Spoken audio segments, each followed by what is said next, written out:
morning, Professor Garlick. How wonderful it is to see you again, Lenora dear. Oh, here, you'll need these for today's class.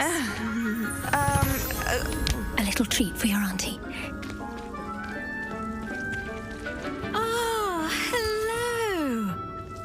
Class, please welcome the newest rose in our garden. We do look forward to growing together. How thrilling it is to have everyone back together again. This year will be filled with enchantment and excitement, but the most important thing cultivated in herbology is knowledge. The prudent herbologist is no more afraid of the venomous tentacula than the bouncing bulb. Now then, today we will be acquainting ourselves with the mellifluous tuber known as the mandrake root. Accio. Let's see if we can't make our fibrous friends a bit more comfortable, shall we? First, let's protect our ears.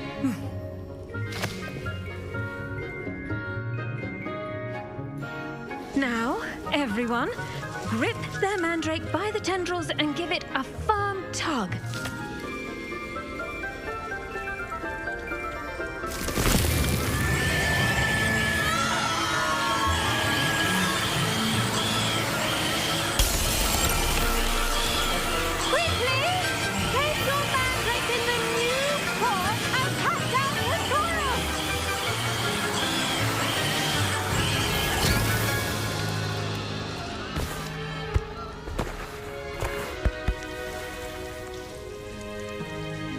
The soil should envelop the root like a warm, dirty blanket, putting the mandrake right at ease. Reparo! I'm very sorry about that. Yours was a bit mature, I'm afraid. All right then, off you go. Splendid work, everyone. Now, for our next task, we'll be planting dittany at our potting tables. You can all get started. I need to have a brief word with our new student. I should think Professor Garlick would be more careful with her mandrakes. The best time to plant a seed is last season. The second best time is now. I do wonder about Professor Fig. He's hardly ever in his classroom. Most strange. I wonder if hippogriffs like knotgrass. Owl of my own one day. Did you know that you can use the mandrake to defend yourself? Why, the very idea. My family's owl is getting too old. Half of the letters end up... Yes, Professor. Firstly, well done with your mandrake. They can be rather difficult to get a grasp of. Actually, I enjoyed it. I couldn't help but catch your enthusiasm. How kind of you. It seems you're already taking to herbology like a mandrake to fresh soil.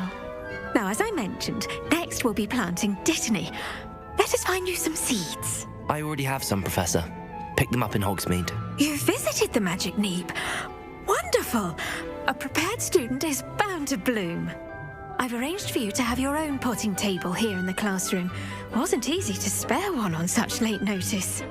Plant the seeds there now, and you can return to harvest them later. Even with soil, sunlight, and a bit of magic, they will take time to grow. Let's see how to balance my star thistle arrangement. Mifflin's fancy or roses?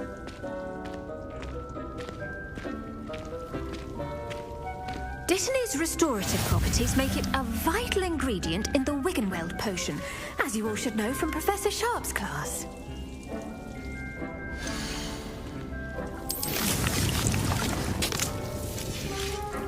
Well done! Once it can be harvested, your dittany will be ready to use in Wiggenweld potion. I'll let Professor Sharp tell you about that. Now, what say we branch out? Introduce you to a different sort of flora, the Chinese chomping cabbage. You'll find that some plants are better suited to uses outside of a cauldron. The cabbages do get testy without something to chew. Fortunately, I have a dummy for them to gnaw on. Be a dear and let them have a good chomping. Yes, Professor. They're in the other greenhouse. It's just at the end of the footbridge leading out of this room. Your classmate, Mr. Pruitt, has kindly offered to accompany you. Come back and see me when you're finished. Oh, and mind your fingers. They do bite. Hello. Saw you on your way to Hogsmeade the other day. Nice to meet you. I'm Leander. I'll be showing you the Chinese chomping cabbages. Up these stairs will take us there, but you'll lead.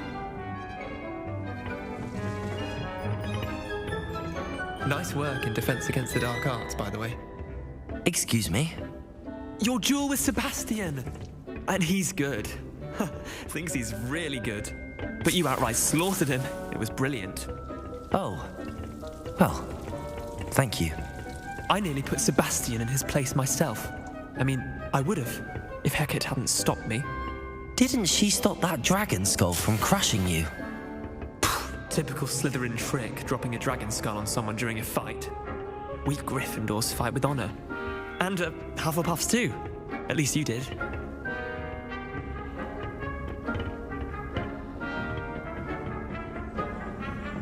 Here we are, home of the Chinese chomping cabbage.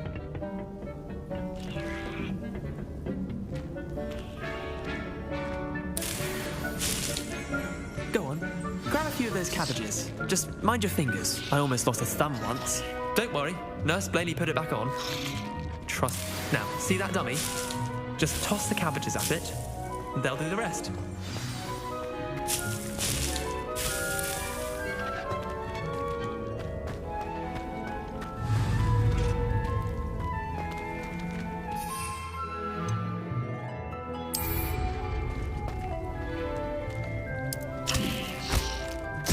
Look at that! They'll chomp on anything they can get their mouths on. Mum planted some in her garden last year to keep the gnomes out. Did save her the de-gnoming, but they left her honking daffodils in tatters. Vicious little bastards, aren't they? My kind of plants. Not like stupid booba tubers and bouncing bulbs. The kind of plants that'd have your back in a fight. Not saying you can't go it alone, but... well, imagine that wasn't a dummy.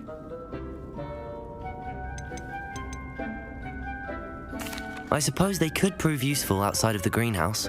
Nothing wrong with a bit of backup, even if it is from a cabbage. It's chaos out there. Trolls in Hogsmeade and such.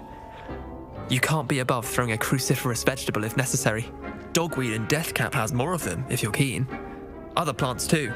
Ones your parents wouldn't plant in the garden. You get the idea. Anyway, we probably ought to head back to class. Take your time. I'll see you back in class.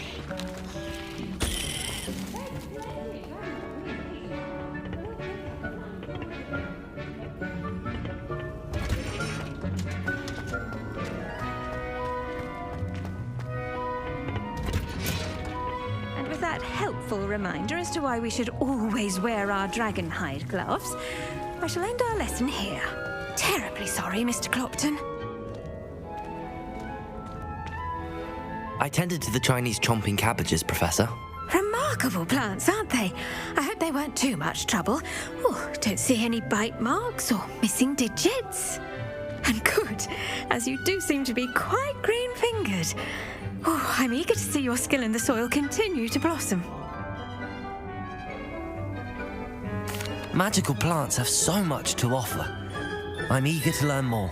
I'm glad. Herbology is a bounteous subject. Tend to your garden, and it will tend to you. Well, I suppose that's everything. Do come by for a chat sometime. I so enjoy checking in with my new students.